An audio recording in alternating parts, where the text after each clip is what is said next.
Hello and welcome to the Passion Driven Pioneers interview series. I'm John Shannon, your host, and today I'm joined by Laurent Deconinck, who is the founder at Machining Technology.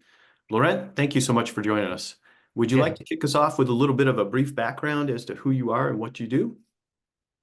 Hello, John. Yeah, thank you for having me. So I'm the founder of Machining Technology. We started in 2013, and right now we're running the business. We have about 80 employees. We're running two shifts, and daily task is make sure operation is running, taking care of the customers, and work in the back office between accounting, HR, and wearing different hats throughout the day.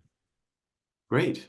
Thanks for that introduction. So, what inspired you to start your own business, and what was that kind of initial spark that led you to take the entrepreneurial leap?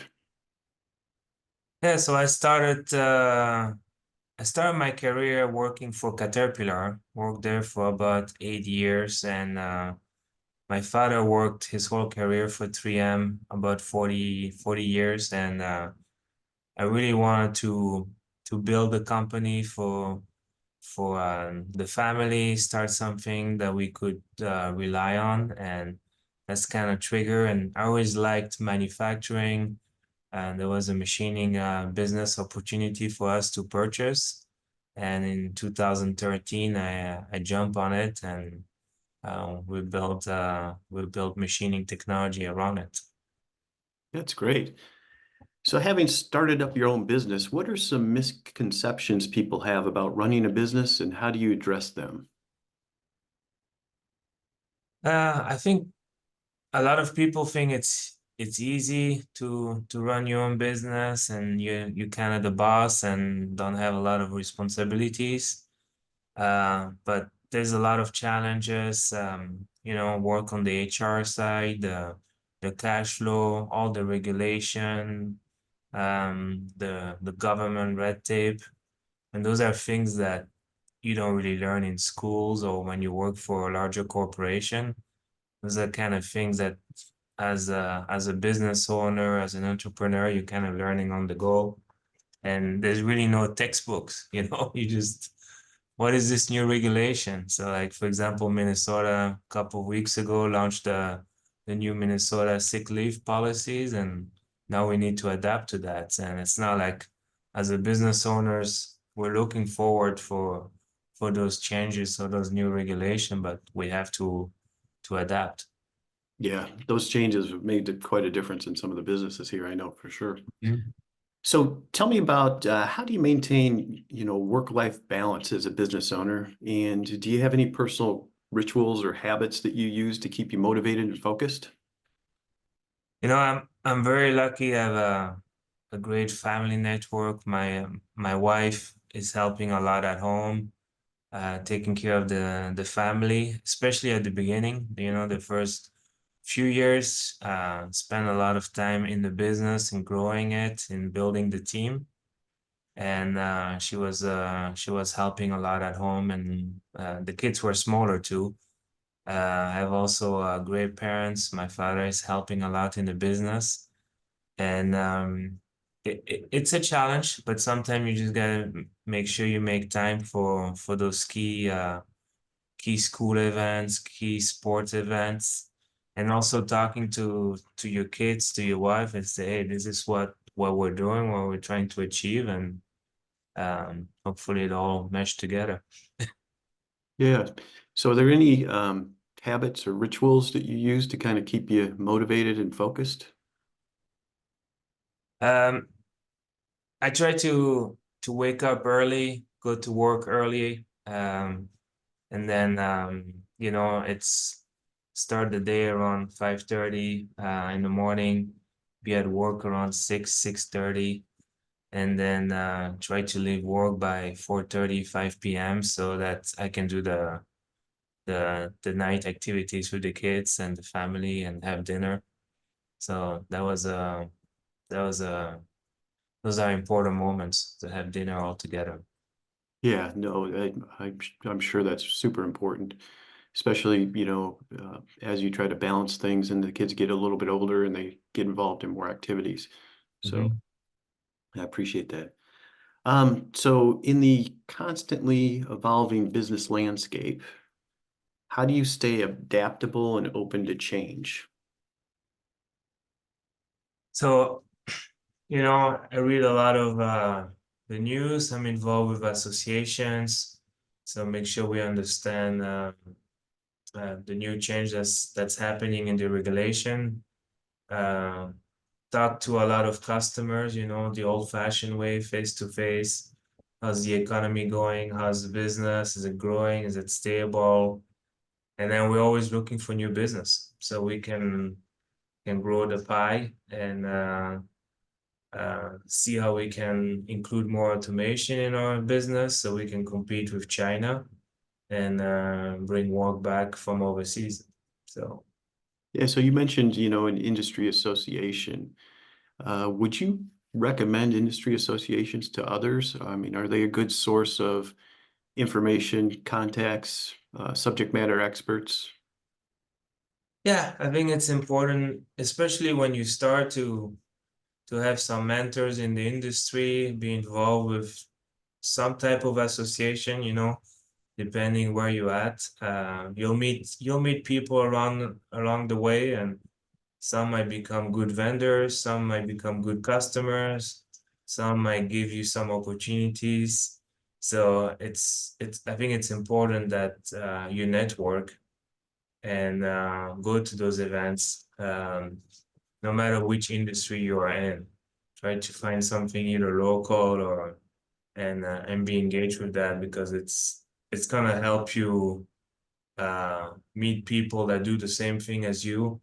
And at the end of the day, we all have the same issues, and you might learn from them. So I would highly recommend that. That's great. Are there any specific strategies you use to kind of remain innovative? You know, the key is to build a really good team. Listen to what the team members are going. We try to always go to trade shows, engage with our vendors, see what the new technologies are, either in equipment, in tooling, in raw material, in process, and try to always stay on top of that. So, but you need to be able to trust your team and let them kind of, you hire a team to do that work, and you just gotta let them do, and you need to trust them and let them be at one point. So Yeah, so if you were to kind of look out over the course of the next 5 years, right? What are some of the larger goals maybe that you have for your business over that period of time? I think the key goal is to keep stabilizing the workforce and training um, the younger generation, especially to replace the baby boomers, right? They're about to retire, some already retire, and how do we train the younger generation in manufacturing? And how do we make sure we retain that knowledge and pass that knowledge so that we don't go backwards. I think that's really what we're focusing on right now, and then taking market share. But there's a lot of work out there, so if you want it, I think it's pretty easy to get to it.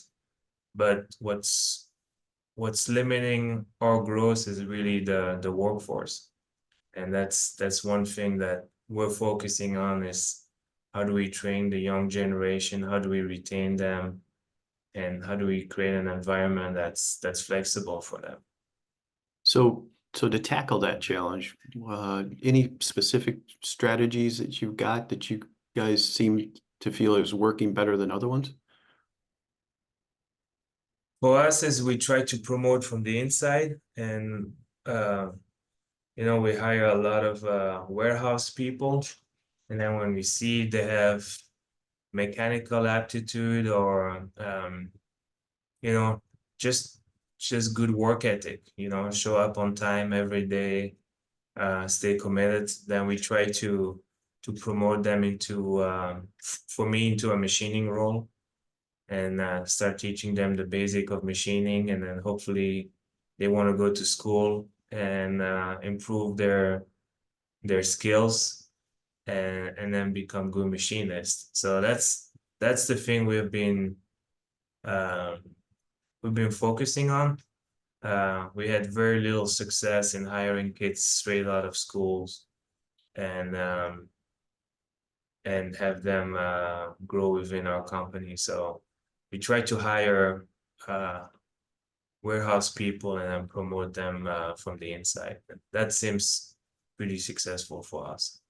Yeah, I know up here in the Northeast Metro, the local Chamber of Commerce, and then there's an economic development group as well. They're trying to partner with manufacturers, high schools, and obviously then the chamber and the development center in terms of just really trying to expose students to the opportunity that exists in the manufacturing world.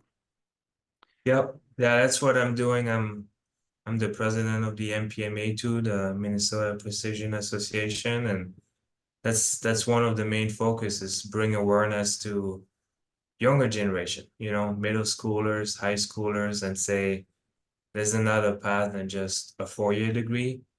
You can go to a technical schools.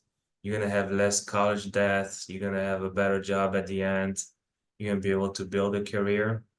And we're trying to remove all that red tape, especially the stigma of the parents, the grandparents, the family members. That's like, no, I don't want my kid to go to a technical schools. I want them to go to a 4-year degree. And there's a lot of good job opportunities in technical schools, and I think there's nothing to be ashamed of. And factories those days, they're not like dungeons where you work in a dirty environment. Some are pretty high-tech factories, and we got to remove that stigma from family members, and also have the government and the school system help us promote technical schools.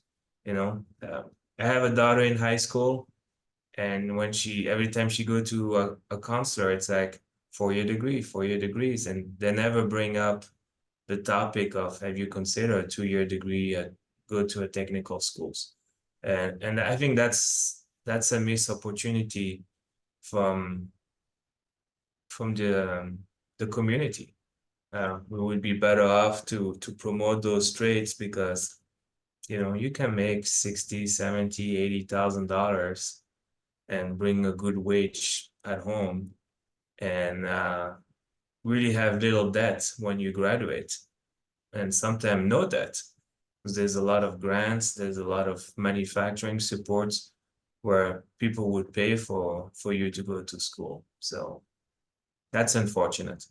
Well, and credits available at the local community colleges, technical schools are pretty inexpensive compared to other schools as well. Yeah. And which, as you said, you can actually hit the ground making money rather than owing money. And so I think that's a really important distinction to make sure that we highlight here. All right. So what advice would you offer to aspiring entrepreneurs who are just starting their journey or facing challenges in their business? Really make sure you have a good business plan that's realistic. Think about the cash flow of the business, not just the P&L, but the cash flow, and surround yourself from a good team.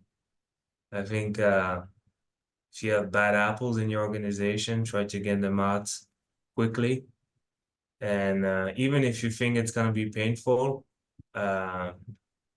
make a quick decision, because if you have a bad team player in your organization, it can really drain a lot of resources, and you could lose some really good people around you. So that's what I would recommend entrepreneurs. And then second step, be engaged with the community, chambers, go network, go meet people. Try to set a goal, maybe 1 or 2 hours a month, and go network. You never know who you're gonna meet. Some events might be a waste of time, and some events you might come back with a good opportunity. So, and I think you just gotta keep getting exposed and keep meeting people and networking, and build a good team around you. So earlier you mentioned you started the business in 2013. During your first year as you were getting started, were there any specific kind of challenges that you had to power through that you'd like to share with the audience?